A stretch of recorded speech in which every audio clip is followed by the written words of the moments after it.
Ja, ongelukkig is die game van maar een beetje vroeger afgeblaas. Als gevolg van die ref wat voel, hij wordt bedreigd.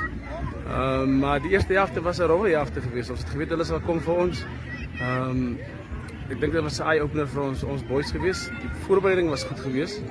Maar ik denk ons ouens het nie verwag die Wanderers ons kyk ons weet hulle is 'n baie goeie span. Hulle oefen van laas jaar Oktoberman saam met die nasionale squad so en ek weet 90% van die span is in die nasionale squad. So die kondisionering wat jy gesien het is reg vir baie beter as ons gewees. Dit kan ons nie strei nie.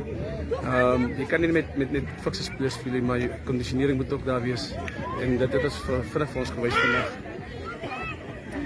Ja, want hulle het redelijk van die begin af aangeval en hulle vastgehou, gepen in julle eie helft. En jy weet, dit is ook maar 5-3 gedruk is. Ja. Kijk, dat is baie dinge wat vir ons goed geloop het.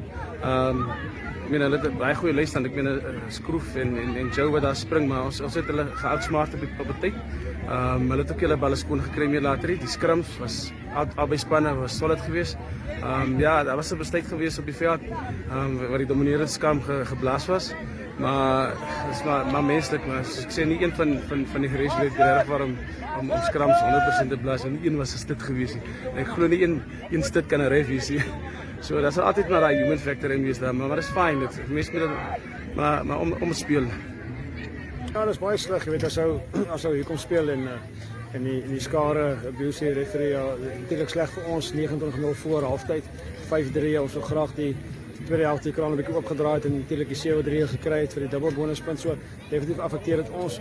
So hopelik sal hy tog 'n verslag skryf aan die Unie en dan hopelik kan ons die 7 punte kry, die dubbel bonuspunt kry.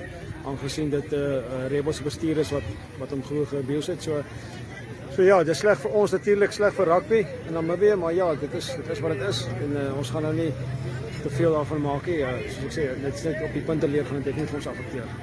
Okay.